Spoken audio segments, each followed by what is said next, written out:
Welcome, everyone. Today, we're diving into the fascinating world of aviation with a spotlight on a true icon of the skies, the Vought F-8 Crusader.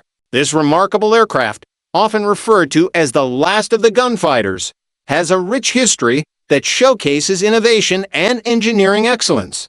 The F-8 Crusader was introduced in the late 1950s and quickly became a favorite among naval aviators. With its sleek design and powerful performance, it was built for speed and agility, making it a formidable presence during the Cold War era. One of its standout features was its ability to fly at supersonic speeds, which was a game-changer for fighter jets at the time. What truly sets the Crusader apart is its unique role in naval aviation. It was designed not just for air-to-air combat, but also for ground attack missions, showcasing its versatility.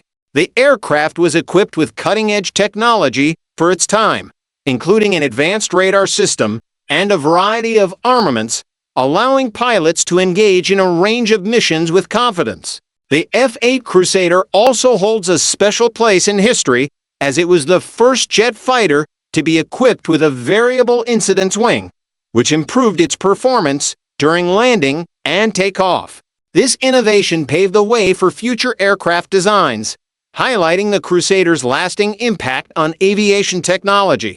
As we reflect on the legacy of the F-8 Crusader, we can appreciate not only its engineering marvels, but also the brave pilots who flew it. Their stories of courage and skill remind us of the dedication and passion that drives the world of aviation. Thank you for joining me on this journey through the skies. If you enjoyed learning about the Vought F-8 Crusader, don't forget to like, share, and subscribe for more exciting content. Your support means the world to us. The Vought F-8 Crusader, originally F8U, is a single-engine, supersonic, carrier-based air superiority jet aircraft designed and produced by the American aircraft manufacturer Vought. It was the last American fighter that had guns as the primary weapon, earning it the title, the last of the gunfighters.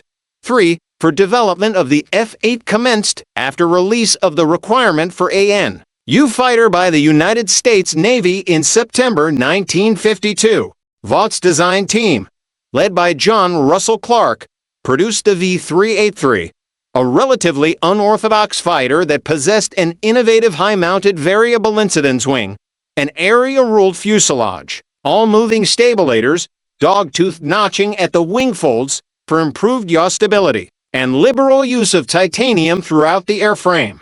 During June 1953, Vought received an initial order to produce 3 F8U prototypes of its design.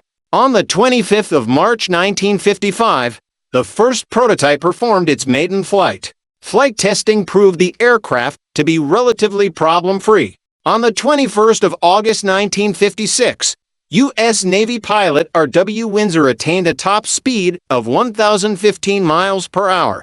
In doing so, the F-8 became the first jet fighter in American service to reach 1,000 miles per hour. 5. During March 1957, the F-8 was introduced into regular operations. In addition to the Navy, the type was also operated by the United States Marine Corps, replacing the Vought F7U Cutlass, the French Navy, and the Philippine Air Force. Early on, the type experienced an above-average mishap rate, being somewhat difficult to pilot. American F-8 South saw active combat during the Vietnam War, engaging in multiple dogfights with MiG-17s of the Vietnam People's Air Force, as well as performing ground attack missions in the theater. The F-8 Crusader was a photo reconnaissance model. It played a crucial role in the Cuban Missile Crisis, providing essential low-level photographs of Soviet medium-range ballistic missiles (MRBMIS) in Cuba that were impossible to acquire by other means. At that time, 3. Several modified F-8 South were used by NASA for experimental flights, including the testing of digital fly-by-wire technology and supercritical wing design. The F-8 operated in U.S. service longer than any of the fighter versions. The United States Navy Reserve withdrew its remaining aircraft during 1987. During September 1952, the United States Navy released a requirement calling for a new fighter. Specifics of this requirement included a maximum speed of Mach 1.2 at 30,000 feet 9,100 meters, with a climb rate of 25,000 feet per minute, 130 meters per second, and a landing speed of no more than 100 miles per hour, 160 kilometers per hour. Experience gained during the Korean War had demonstrated that .50 caliber 12.7 millimeters machine guns were no longer sufficient armament, and, as a result, the new fighter was to be armed with 20 millimeters 0.7. The 20 by 110 millimeters round had become common in the U.S. Navy prior to the Korean conflict, used on the McDonnell F2H Banshee, F9F, F3D Skyknight, F7U Cutlass, and the F3D. In response to the requirement, the American aircraft manufacturer Vought opted to produce a new design, internally designated as the V383. Vought's design team was led by John Russell Clark. It was relatively unorthodox for a fighter, possessing a high-mounted wing, which necessitated the use of a short and lightweight landing gear in the fuselage. A major contributing factor that facilitated the use of such compact main gear, however, was the variable incidence wing, not to be confused with a variable sweep wing, another form of variable geometry wing designed for similar purposes, which reduced the amount of pitch-up required while in landing configuration at low speeds. An extremely nose-high attitude being a common characteristic of the highly swept and low aspect ratio wings used on this innovative wing pivoted upwards by 7 in takeoff and landing configuration, and by doing so, increased the angle of attack of the wing without requiring the entire aircraft to pitch up, which allowed for greater forward visibility and a suitably slow landing speed. 3.6. The variable incidence wing helped the F8's development team win the Collier Trophy in 1956. 7. Considerable competition for the requirement also emerged. This included the Grumman F-11 Tiger, the upgraded twin-engine McDonnell F2H Demon, the F3H, which would eventually become the McDonnell Douglas F for Phantom II, and the North American F-100 Super Sabre, hastily adapted to carrier use and dubbed the Super Fury 8. In addition to the fighter-orientated V-383 proposal, Vought also presented a tactical reconnaissance version of the aircraft, internally designated as the V-392. Into flight during May 1953, Vought's submission was declared to be the winner. 1 month later, the company received an initial order for 3 F8U prototypes after adoption of the unified Designa TION system in September 1962. The F8U became the F8.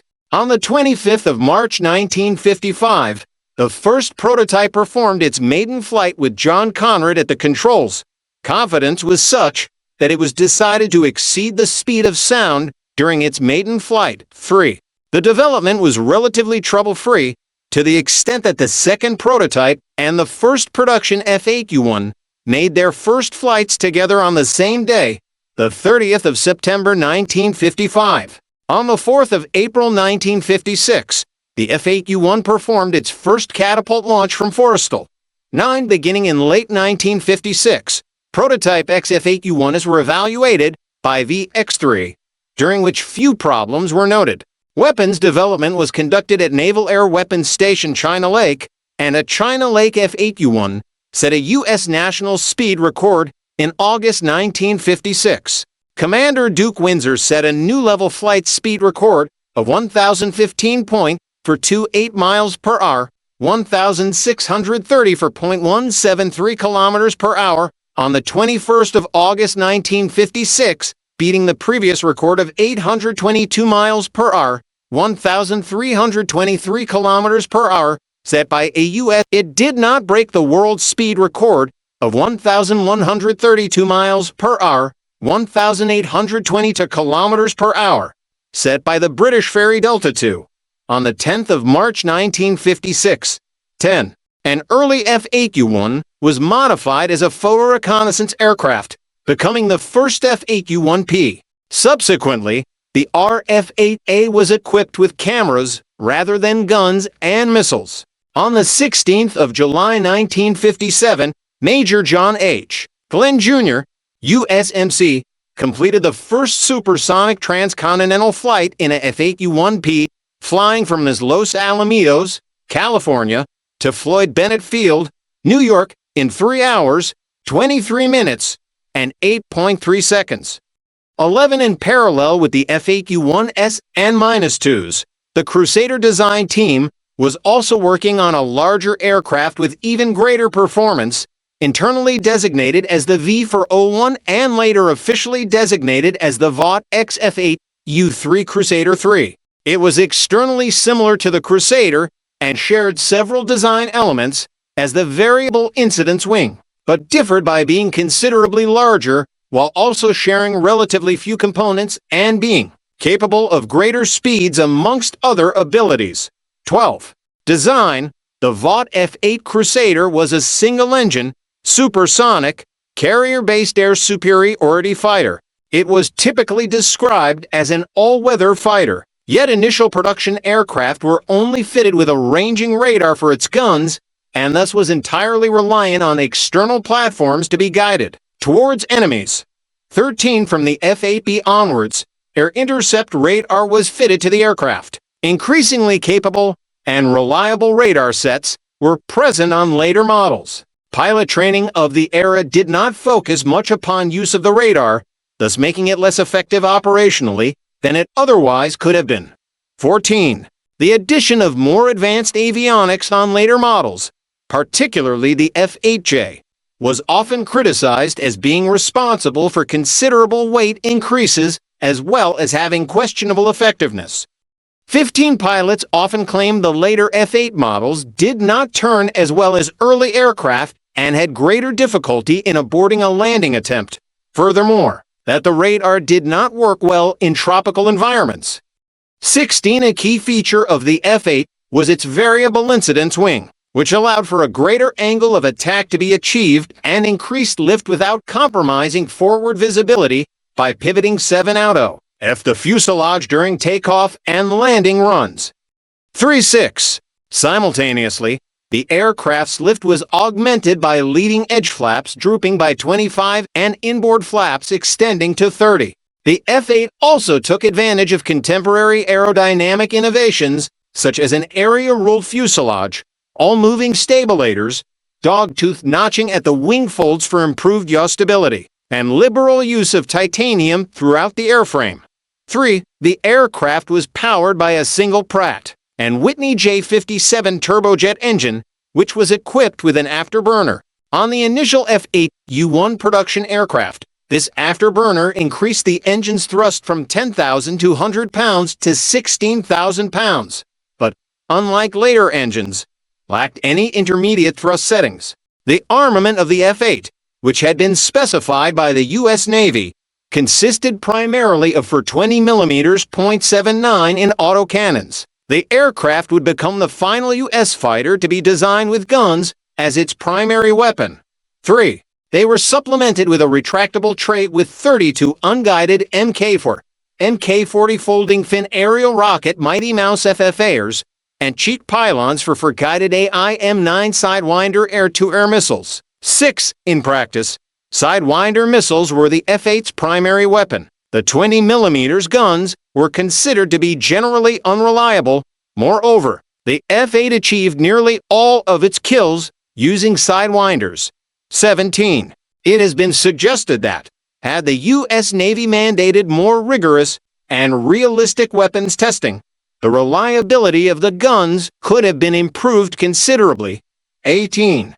U.S. Navy and U.S. Marine Corps introducing X-3 was one of the first units to receive the F8U-1 in December 1956, and was the first to operate the type in April 1957 from USS Franklin D. Roosevelt. The X-3 was the first unit to qualify for carrier operations, but several aircraft were lost in accidents, several of them fatal to their pilots. The first fleet squadron to fly the Crusader was the F-32 at Cecil Field, Florida, in 1957, which deployed to the Mediterranean late that year on Saratoga. VF-32 renamed the squadron the Swordsman in keeping with the Crusader theme. The Pacific Fleet received the first Crusaders at Moffett Field in Northern California, and the VF-15 for Grand Slammers, named in honor of the new 1000 mph jets, and subsequently renamed the Black Knights, began their F8 operations. Later in 1957, in San Diego, VMF-122 accepted the first Marine Corps Crusaders. Citation needed. The first combat action of F-8S was during the 1958 Lebanon crisis. F-8 south of VF-32 were assigned to the USS Saratoga in support of the landing of U.S. Marines in Lebanon. In 1962, the Defense Department standardized military aircraft designations generally along Air Force lines. Consequently, the F-8U became the F-8, with the original F-8U-1 redesignated F-8 and F-8J of Oriskany intercepts at 295 Barrowby. 1974. The Crusader became a day fighter operating off the aircraft carriers. At the time, U.S. Navy carrier air wings had gone through a series of day and night fighter aircraft due to rapid advances in engines and avionics. Some squadrons operated aircraft for very short periods before being equipped with a newer higher performance aircraft. The Crusader was the first post-Korean War aircraft to have a relatively long tenure with the fleet.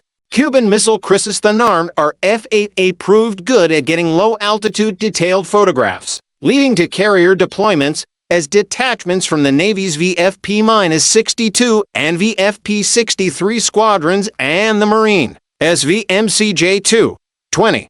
Beginning on the 23rd of October 1962 during the Cuban Missile Crisis, our F-8S flew extremely hazardous low-level photo reconnaissance missions over Cuba, the F-8's first true operational flights. 2 ship flights of our F-8 as left Key West twice each day to fly over Cuba at low level, then return to Jacksonville, where the film was offloaded and developed to be rushed north to the Pentagon. 21 These flights confirmed that the Soviet Union was setting up medium-range ballistic missiles, MRBMIS, in Cuba.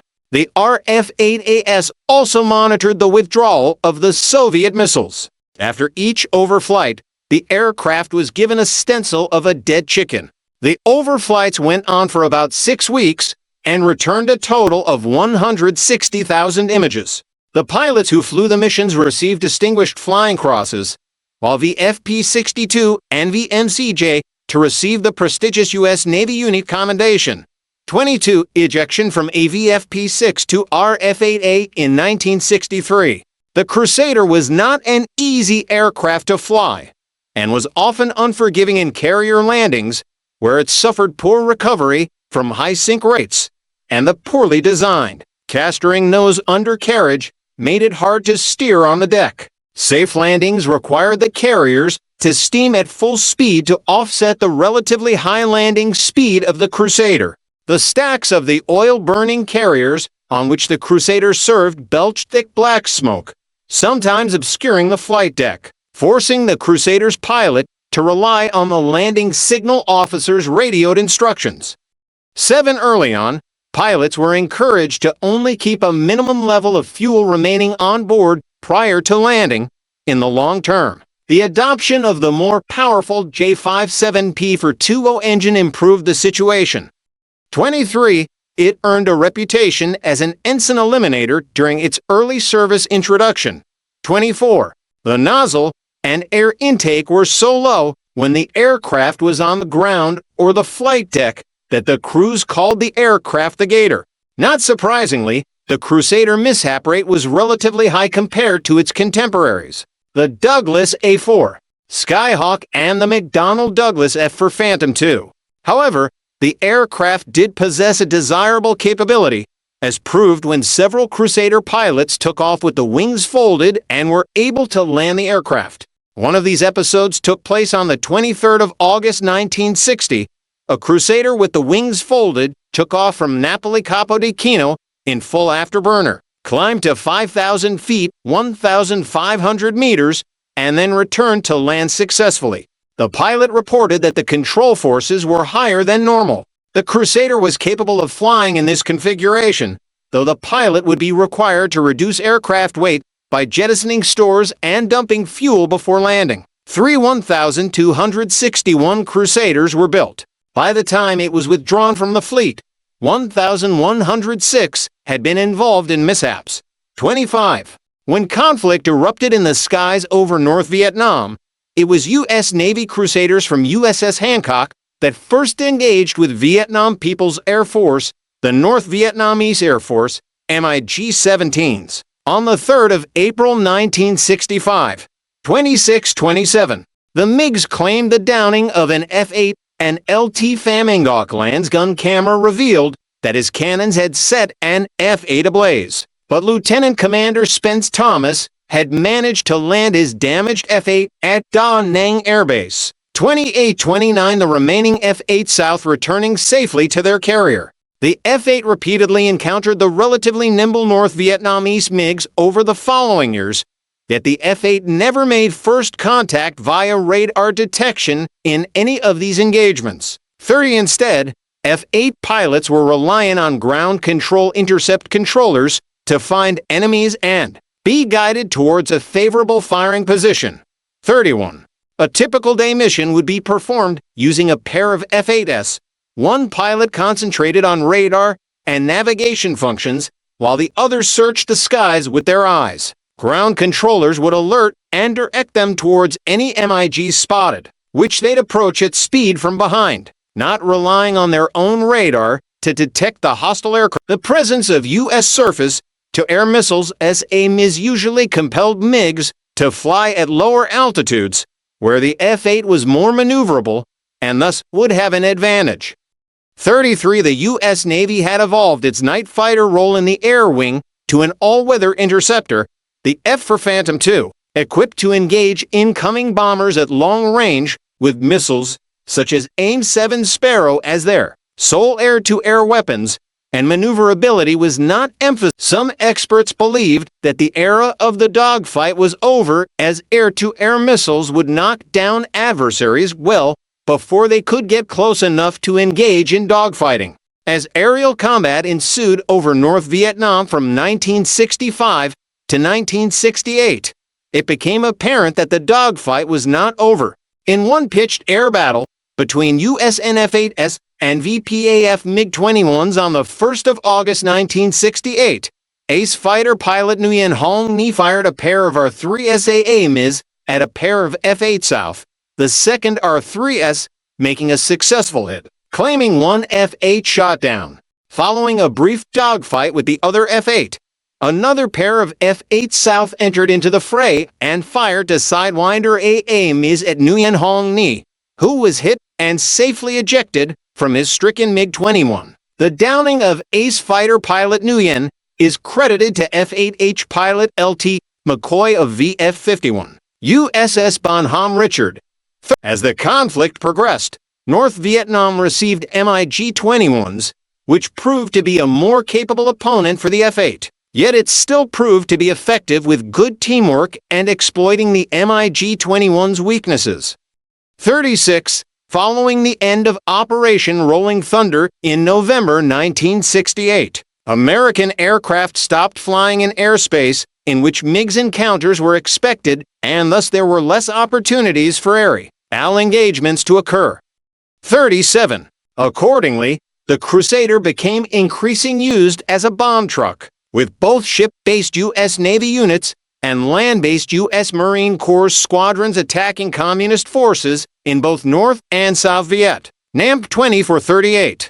U.S. Marine Crusaders flew only in the South, where they largely performed close air support and interdiction missions.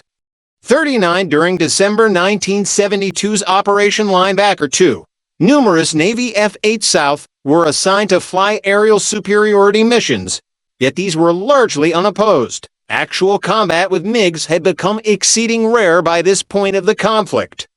40. Despite the last gunfighter moniker, the F-8s achieved only for victories with their cannon. The remainder were accomplished with Sidewinder missiles. 42. Partly due to the propensity of the 20mm .79 in cold Mk-12 cannon's feeding mechanism to jam under G loading during high-speed dogfighting maneuvers. 4340 for between June and July 1966, during 12 engagements over North Vietnam, Crusaders claimed for MiG-17s for 2 losses. 45 Crusader pilots would claim the best kill ratio of any American type in the Vietnam War, 19-3. 346 of the 19 aircraft claimed during aerial combat, 16 were MiG-17s and 3 were MiG-21s. 42. While VPAF pilots claimed 11 F-8s shot down by MiGs, official U.S. sources indicate that only 3 F-8 South were lost in air combat, all of them during 1966, to cannon fire from opponents in MiG-17s. 47, 48, 49. A total of 170 F-8 South would be lost to all causes, mostly ground fire and accidents, during the war. 50-51. LTV built and delivered the 1,219th and last U.S. Navy Crusader to the F1 to Fort Miramar on the 3rd of September 1964. 1. The last active-duty U.S. Navy Crusader fighter variants were retired from VF-191 and VF-19 for aboard Oriskany in 1976 after almost 2 decades of service, setting a first for a Navy fighter. Citation needed. The photo reconnaissance variant continued to serve in the active-duty Navy for yet another 11 years, with VFP-63 flying our F8 gigaseconds up to 1982, and with the Naval Reserve flying their F8Gs into squadrons VFP-206 and VFP-306 at Naval Air Facility Washington, Andrews AFB until the disestablishment of VFP-306 in 1984 and VFP-06 on 29 March 1987, when the last operational Crusader was turned over to the National Air and Space Museum. 52. The Crusader is the only aircraft to have used the AIM-9C, a radar-guided variant of the Sidewinder air-to-air missile. During 1969, the U.S. Navy opted to shelve the AIM-9C due to its restrictive launch envelope, as well as its high maintenance demands and associated logistical difficulties. 53. When the Crusader retired, these missiles were converted to the AGM-1 to 2 sidearm anti-radiation missiles used by United States attack helicopters against enemy radars.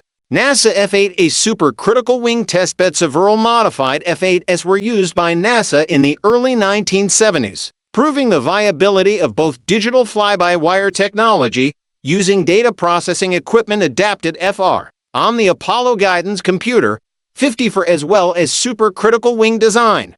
55. French Navy main article, Vought F-8 Crusader F-8 landing aboard Dwight D. Eisenhower, 1983. During the early 1960s, the French Navy's air arm, the Aéronavale, required a carrier-based fighter to serve aboard the new carriers Clemenceau and Foch. The F for Phantom, then entering service with the United States Navy, proved to be too large for the small French ships. Following carrier trials aboard Clemenceau on the 16th of March 1962, by to the F3 to F8s from the American carrier USS Saratoga, the Crusader was chosen and 42 F8s were ordered. These would be the last Crusaders produced. Citation needed. The French Crusaders were based on the F-8D, but were modified in order to allow operations from the compact French carriers. Accordingly, the maximum angle of incidence of the aircraft's wing increased from 5 to 7 degrees, and blown flaps fitted. The weapon system was modified to carry to French Matra R-530 radar or infrared missiles as an alternative to Sidewinders, although the ability to carry the American missile was retained. 56. Deliveries of these aircraft, dubbed the F-8FN, started in October 1964 and continued until February 1965, with the Aéronavale's first squadron, Flottle 1 to F reactivated on the 1st of October 1964. 56. To replace the old Corsairs, Flottle 14.F received its Crusaders on the 1st of March 1965. 57, 58 during October 1974 on Clemenceau, and June 1977 on Foch. Crusaders from 14 F Squadron participated in the Safir missions over Djibouti.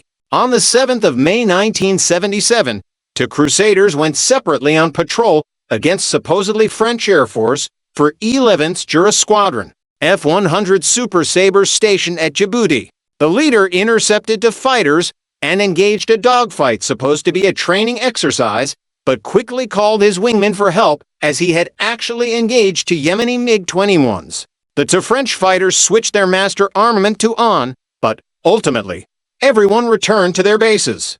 This was the only combat interception to be performed by French Crusaders. Citation needed: the Aeronavale Crusaders flew combat missions over Lebanon in 1983 escorting Das Altbrigitte Super et Endert strike aircraft. In October 1984, France sent Foch with 12 F Squadron to conduct Operation Mermilon off the coast of Libya, intended to deter Libyan ruler Colonel Gaddafi from escalating.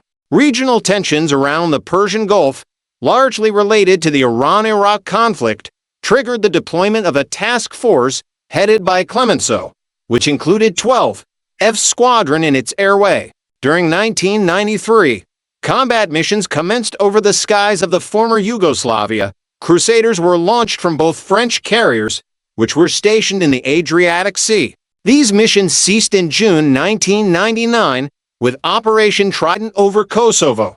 Citation needed: the French Crusaders were subject to a series of modifications throughout their life, being fitted with new F-8J-type wings in 1969 and having modified afterburners fitted in 1979.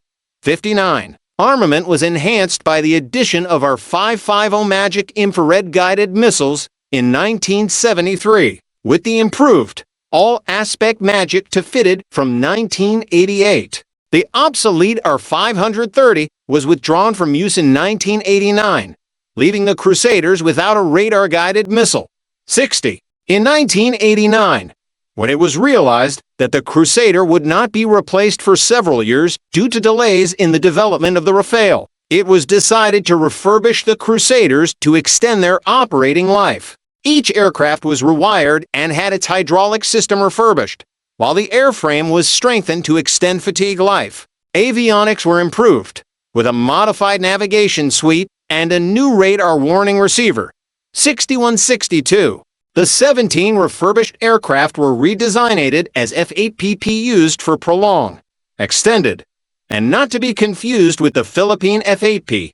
63. Although the French Navy participated in combat operations in 1991 during Operation Desert Storm and over Kosovo in 1999, the Crusaders stayed behind and were eventually replaced by the Das Alt Rafale M in 2000 as the last of the type in military service. Citation needed: Philippine Air Force F8H Crusader of the Philippine Air Force. C. 1978. During late 1977, the Philippine government purchased 35 second-hand U.S. Navy F-8s that had been stored at Davis-Monthan AFB in Arizona. 64. 25 of them were refurbished by Vought, while the remaining 10 were used for spare parts. 64. As part of the deal, the U.S. would train Philippine pilots using the TF-8A. 64. The Crusaders were manned by the 7th Tactical Fighter Squadron at Basa Air Base and were mostly used for intercepting Soviet bombers and escorting presidential flights. 64. However, due to a lack of spares and the rapid deterioration of the aircraft, the remaining F-8s were grounded in 1988 and left on an open grass field at Basa Air Base. They were finally withdrawn from service 3 years later after they were badly damaged by the Mount Pinatubo eruption and have since been offered for sale as scrap. 65. Some of the inoperational airframes were refurbished for use as props in the 2000 movie 13 Days, a dramatization of the Cuban Missile Crisis, to depict the real-life RF-8AS involved in the low-level photo reconnaissance missions that obtained photos of Soviet ballistic missiles in Cuba.